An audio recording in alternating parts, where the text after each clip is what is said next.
श्री शिवाय नमस्तुभ्यम।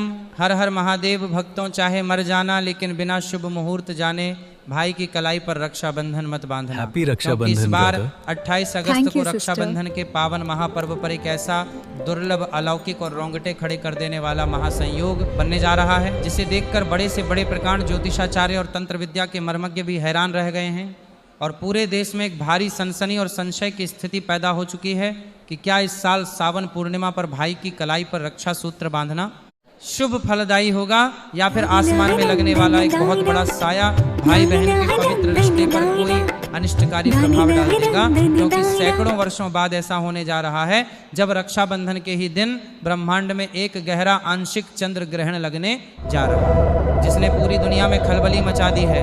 अगर आप भी अपनी बहन या अपने भाई की लंबी उम्र, अटूट खुशहाली और अपार धन समृद्धि चाहते हैं तो इस दिव्य आध्यात्मिक खुलासे को एक क्षण के लिए भी छोड़कर मत जाइएगा, क्योंकि आज हम आपको बताने जा रहे हैं वह कौन सा गुप्त और सबसे शक्तिशाली सिद्ध शुभ मुहूर्त है जब अगर बहन ने भाई की कलाई पर वैदिक रक्षा सूत्र बांध दिया तो भाई का सोया हुआ भाग्य अचानक जाग उठेगा और उसके जीवन में सुख समृद्धि की ऐसी वर्षा होगी जिसे साक्षात कुबेर भी नहीं रोक पाएंगे। लेकिन अगर आपने अनजाने में भी जरा सी भूल कर दी और गलत समय पर राखी बांध दी तो शास्त्रों के अनुसार इसका क्या भयानक दुष्परिणाम हो सकता है, ये जानकर आपकी रूह कांप जाएगी। इसलिए आइए ब्रह्मांडीय गणनाओं, वैदिक पंचांग और प्राचीन संहिताओं के रहस्यों का पूरा पर्दाफाश करते हैं।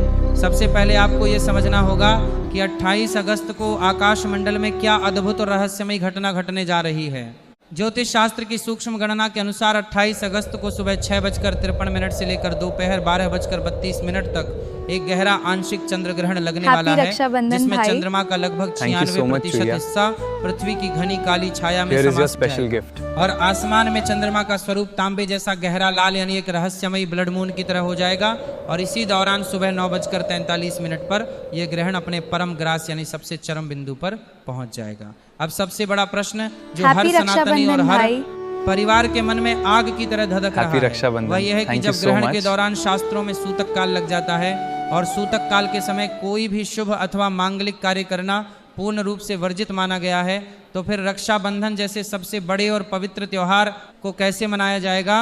क्या इस बार बहनों को अपने भाइयों की कलाई सूनी छोड़नी पड़ेगी या फिर राखी बांधने के लिए कोई विशेष मुहूर्त निकाला जाएगा। लेकिन ठहरिए, इससे पहले कि आप किसी भी झूठी अफवाह या भय का शिकार हों, आपको सनातन धर्म के उस परम गूढ़ नियम को जान लेना चाहिए जो हमारे महान त्रिकालदर्शी ऋषियों ने नारद पुराण, निर्णय सिंधु और धर्म सिंधु जैसे प्रामाणिक ग्रंथों में हजारों वर्ष पूर्व ही दर्ज कर दिया।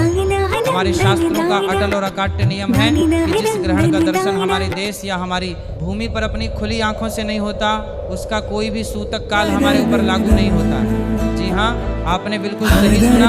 28 अगस्त को लगने वाला ये चंद्र ग्रहण भारत के क्षितिज के नीचे घटित होगा, जिसका सीधा सा अर्थ ये है कि उस समय हमारे देश में दिन का भरपूर उजाला होगा और सूर्य देव अपनी प्रचंड किरणों से अंधकार को मिटा रहे होंगे। इसीलिए यह ग्रहण भारत में दृश्यमान नहीं होगा और दृश्य न होने के कारण भारत भूमि पर इसका कोई भी सूतक काल या धार्मिक प्रतिबंध मान्य नहीं होगा। इसका अर्थ ये हुआ कि न तो मंदिरों के कपाट बंद होंगे, न ही रसोई में रखा भोजन दूषित होगा और न ही राखी बांधने की परंपरा में ग्रहण का कोई सीधा दोष लगेगा। लेकिन असली रहस्य और सबसे बड़ा आध्यात्मिक मोड़ तो अब सामने आता है, क्योंकि भले ही ग्रहण आंखों से न दिखाई दे परंतु ब्रह्मांडीय तरंगों और ग्रहों की चाल का प्रभाव पूरे संसार की चेतना पर पड़ता है। इस पावन दिन पर चंद्रमा कुंभ राशि और शतभिषा नक्षत्र में विराजमान रहेंगे। शतभिषा नक्षत्र के स्वामी मायावी राहुदेव हैं और कुंभ राशि के स्वामी कर्म फलदाता शनिदेव हैं। शतभिषा का शाब्दिक अर्थ होता है 100 दिव्य चिकित्सक, यानी यह एक ऐसा नक्षत्र है जो किसी भी पुरानी बीमारी, मानसिक तनाव और ग्रह दोष को 100 गुना गति से ठीक करने की अलौकिक क्षमता रखता है। इसलिए इस दिन किया गया कोई भी आध्यात्मिक उपाय अमृत के समान फल देने वाला बन जाता है। और इस बीच सबसे बड़ा वरदान यह है कि जिस क्रूर भद्रा के साय से हर साल बहनें भयभीत रहती हैं, वह भद्रा इस बार रक्षाबंधन के दिन बिल्कुल भी उपस्थित नहीं रहेगी, क्योंकि भद्रा 27 अगस्त की रात्रि को ही समाप्त हो जाएगी और 28 अगस्त की सुबह भद्रा का नामो निशान नहीं होगा। लेकिन अब सबसे बड़ी परीक्षा आती है सावन पूर्णिमा की पावन तिथि के समाप्त होने की, क्योंकि शास्त्रों का सख्त आदेश है कि रक्षाबंधन का पावन पर्व केवल और केवल पूर्णमासी की तिथि में ही मनाया जा सकता है। और पंचांग के अनुसार 28 अगस्त की सुबह 9:48 पर सावन पूर्णिमा की पावन तिथि के समाप्त होने की, क्योंकि शास्त्रों का सख्त आदेश है कि रक्षाबंधन का पावन पर्व केवल और केवल पूर्णमासी की तिथि में ही मनाया जा सकता है। और पंचांग के अनुसार 28 अगस्त की सुबह 9:48 पर पूर्णिमा तिथि समाप्त हो जाएगी और भाद्रपद कृष्ण पक्ष की प्रतिपदा तिथि का आरंभ हो जाएगा, जिसका सीधा और स्पष्ट मतलब यह है कि आपके पास अपने भाई की कलाई पर रक्षा सूत्र बांधने के लिए सुबह का एक बहुत ही सीमित लेकिन अत्यंत चमत्कारी और दिव्य कालखंड उपलब्ध होगा।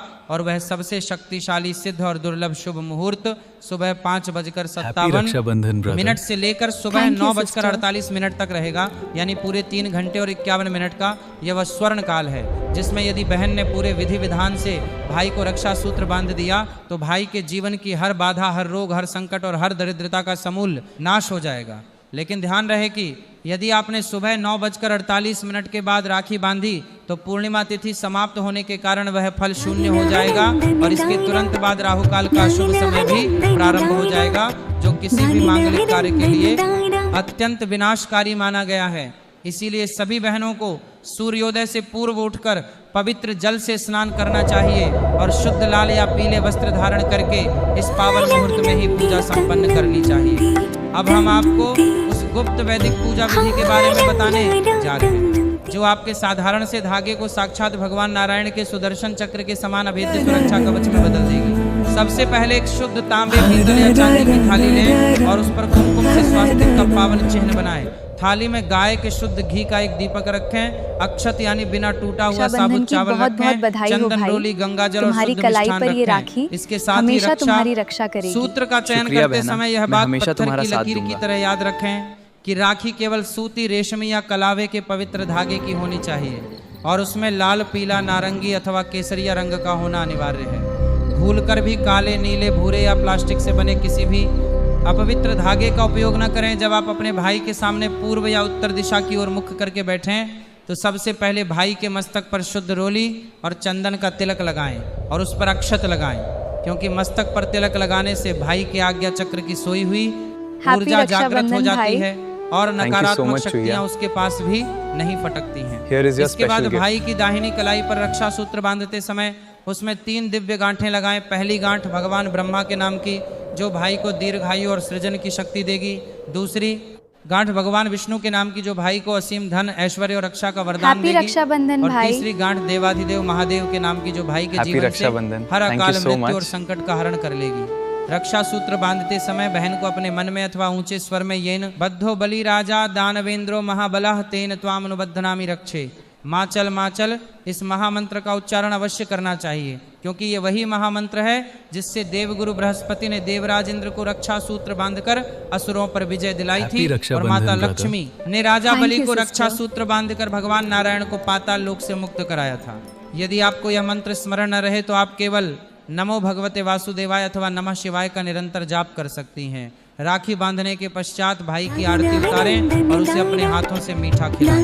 इसके बाद भाई को श्रद्धा पूर्वक अपनी बहन के चरण स्पर्श कर लें। यदि आपको यह मंत्र स्मरण न रहे चाहिए, क्योंकि शास्त्रों में कन्या और बहन को साक्षात मां लक्ष्मी और शक्ति का स्वरूप माना गया है। यह पावन कर्तव्य है कि वह अपनी बहन को उसकी सुरक्षा का वचन दे और अपनी सामर्थ्य के अनुसार कोई ऐसा उपहार भेंट करे जो उसके जीवन में मंगल लाए। भाई को ध्यान रखना चाहिए कि उपहार में कभी भी नुकीली वस्तुएं, काले वस्त्र, जूते, चप्पल या चमड़े से बनी वस्तुएं न दी जाएं, बल्कि सोने चांदी के आभूषण, सुंदर वस्त्र, धार्मिक ग्रंथ अथवा नकद धनराशि या मिष्ठान ही भेंट किए जाएं। इसके अलावा सभी 12 राशियों के लिए भी इस दिन विशेष रंग और उपाय बताए गए हैं, जो आपके भाग्य को 4 चांद लगा सकते हैं। मेष और वृश्चिक राशि के भाइयों के लिए लाल या गुलाबी रंग का रक्षा सूत्र अत्यंत शुभ रहेगा, जो उनके साहस और पराक्रम को बढ़ाएगा। वृषभ और तुला राशि के जातकों के लिए रेशमी, सफेद या चमकीला रक्षा सूत्र उत्तम रहेगा, जिससे उनके जीवन में सुख और भौतिक वैभव की वृद्धि होगी। मिथुन और कन्या राशि के भाइयों को हरे रंग का रक्षा सूत्र बांधना चाहिए, जिससे उनकी बुद्धि, व्यापार और वाणी में अप्रत्याशित सफलता प्राप्त होगी। कर्क राशि के भाइयों के लिए सफेद या मोतियों से जड़ा रक्षा सूत्र उनके मन को शांत और शक्तिशाली बनाएगा। सिंह राशि के भाइयों के लिए पीले नारंगी या सुनहरे रंग का रक्षा सूत्र उनके मान सम्मान और नेतृत्व क्षमता को सूर्य के समान चमका देगा। धनु और मीन राशि के भाइयों के लिए शुद्ध पीला या केसरिया रक्षा सूत्र देवगुरु बृहस्पति की असीम कृपा दिलाएगा, जिससे उनका आध्यात्मिक और आर्थिक विकास होगा। और मकर तथा कुंभ राशि के भाइयों के लिए नीले या गहरे रंग के धागे से बचते हुए केवल बैंगनी या गहरे पीले रंग का रेशमी रक्षा सूत्र बांधना चाहिए, जिससे शनिदेव की कृपा बनी रहे।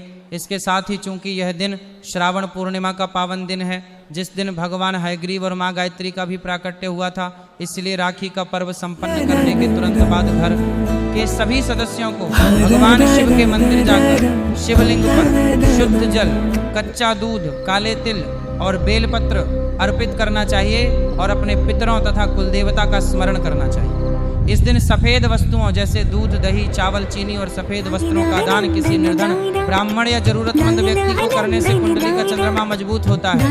और यदि किसी की कुंडली में काल सर्प दोष या ग्रहण दोष बना हुआ है तो वह भी इस पावन दिन के दान पुण्य से हमेशा के लिए शांत हो जाता है। इस पावन दिन के पीछे छुपे हुए पौराणिक इतिहास को याद कीजिए।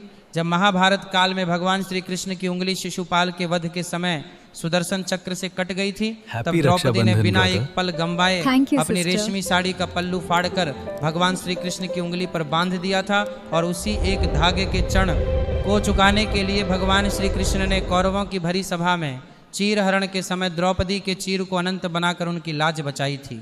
ठीक उसी प्रकार जब असुर राज्य बलि ने अपने तपोबल से तीनों लोकों पर अधिकार कर लिया था और भगवान विष्णु उनके पहरेदार बनकर पाताल लोक में निवास करने लगे थे, तब वैकुंठ को सूना देखकर माता महालक्ष्मी ने एक साधारण ब्राह्मणी का वेश धारण किया और पाताल लोक जाकर राजा बलि की कलाई पर श्रावण पूर्णिमा के दिन यही रक्षा सूत्र बांधा था।